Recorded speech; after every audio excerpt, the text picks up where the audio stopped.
They may wear costumes, but it isn't Halloween. They're real-life superheroes.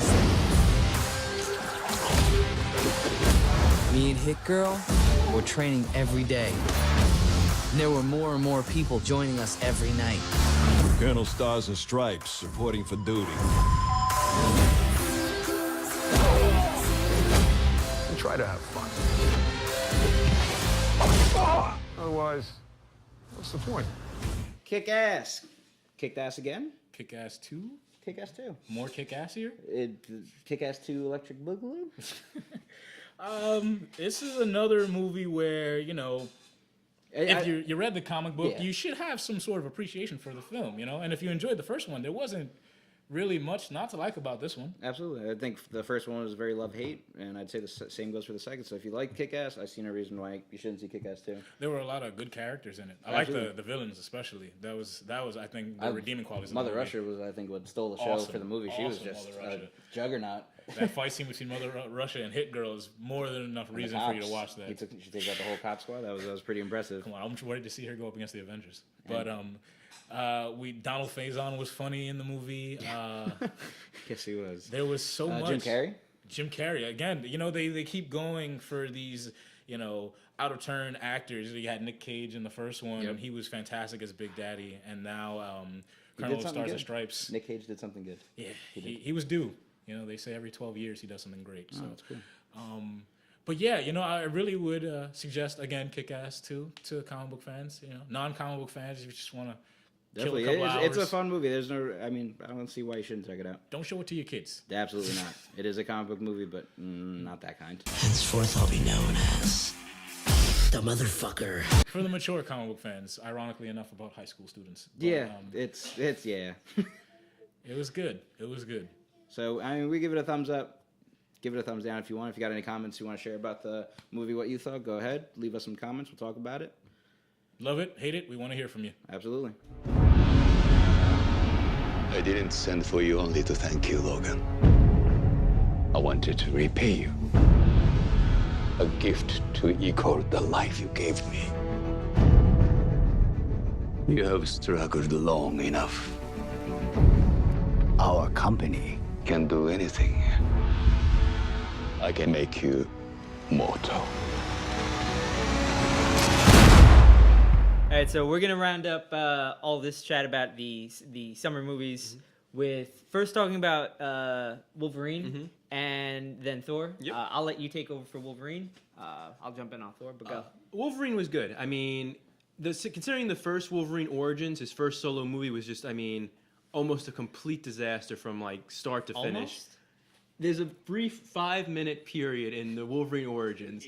8 minutes, exactly 8 minutes in Wolverine Origins, where it could almost be a good movie. I must have missed those 8 minutes. You might have fallen asleep there. But after that, it's a complete disaster. So this is a huge step forward for a Wolverine solo movie.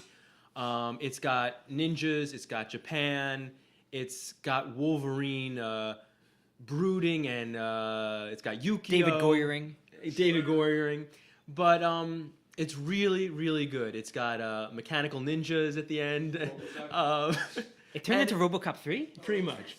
But it was good. And Hugh Jackman is Wolverine at this point. So even just watching him do it is amazing. And seeing him in Japan and like the Frank Miller and Chris Claremont book, it's just a really good movie. It's a lot of fun. And then it has, of course, that great post-credit scene leading into Days of Future Past, which is just Xavier and Magneto recruiting Wolverine again, which is just... It makes you giddy to watch it in the theater. Now, I have a question. Were you one of those people that had a problem with that last half hour? Or did you actually totally dig it? I didn't mind it. I mean, there is like a tonal shift between the first like hour and a half and the last half hour, but it doesn't take anything away from the movie for me. I still enjoy the movie, even though there is a shift to more of like a sci-fi. It's a more comic booky sci-fi thing. I get you. But still very good. All right. And then. Oh yeah, there's a deleted scene that's gonna be on the DVD where Mariko, Wolverine's girlfriend, gives him a gift, and he opens it up, and it's the Wolverine costume. Is the brown and okay? Or is it the blue? It's the golden brown. Gold, I believe it's golden brown. Yeah, golden brown, and it's just and amazed just for the possibilities that he could wear that going forward. See, I would be totally down for seeing. I would come back to watching X-Men films if he put on the costume. Although I think they'd have to kind of do what they did with Captain America's mask, instead of having like the horns come out like Cap's wings. They kind of just become more flush. Yeah. Well, I would love. I mean, the relationship between him and Yukio is just so perfect. The actress who played Yukio was just great, and I would almost pay just to see them like. Going from town to town, like helping people.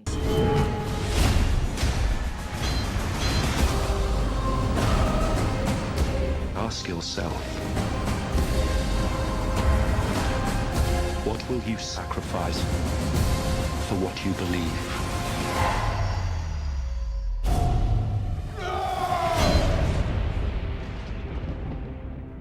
You must be truly desperate to come to me for help. You should know that when you betray me, I will kill you. When do we start? You know who actually had amazing chemistry in this summer's, not this summer's, this year's of comic book films. Thor and Loki had by far the absolute best bromance, literal bromance, ever. And that thank you. That seriously goes with all the credit to Tom Hiddleston and Chris Hemsworth. Thank you.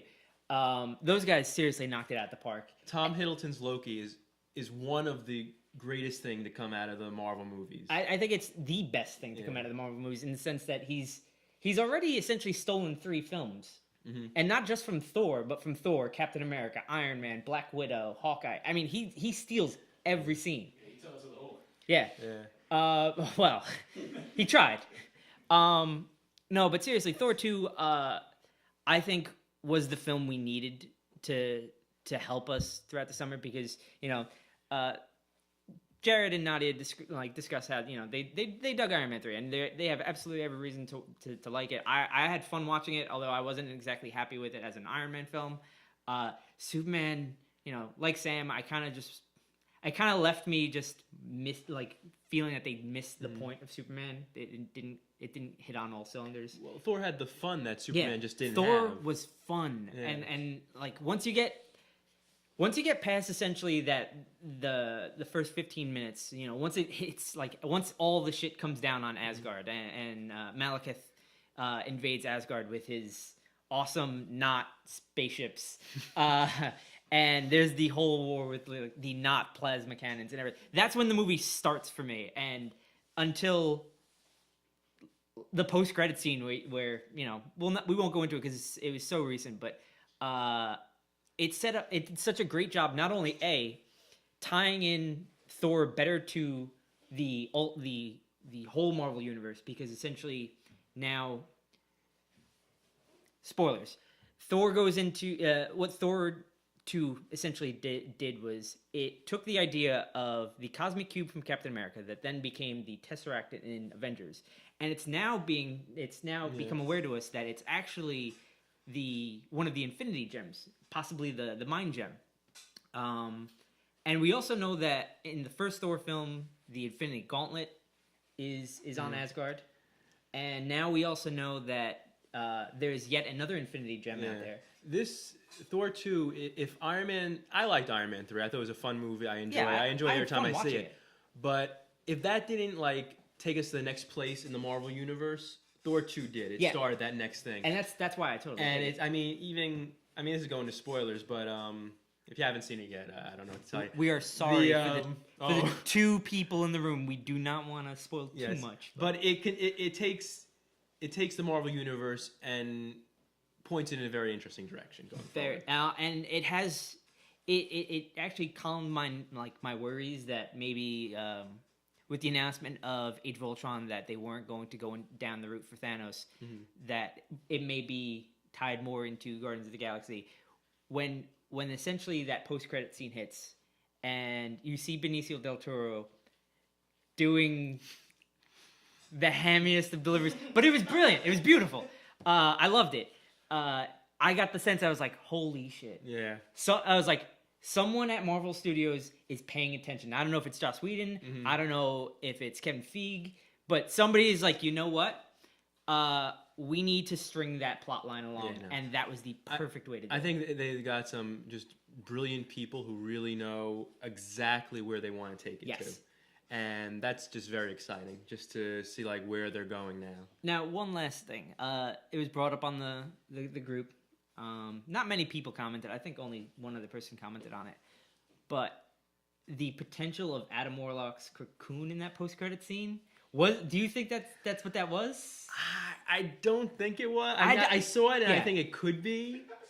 I think I'm with Lugo. If they're as smart as we're giving them credit for, it has to be. See, if that's coming up in Guardians, I would not reveal that until like that post-credit scene. No, you like have then it crack just open. like cracks open. But then again, and then there's like light or something. That's also one of those situations where it really could have just been a part of, Yeah, but dressing. as the collector said, 1 down, 5 to go. Yep, that's very exciting. All right, guys. Well, we'll see you guys on the next show. Hopefully, we'll get that out to you very soon. All right, rock on.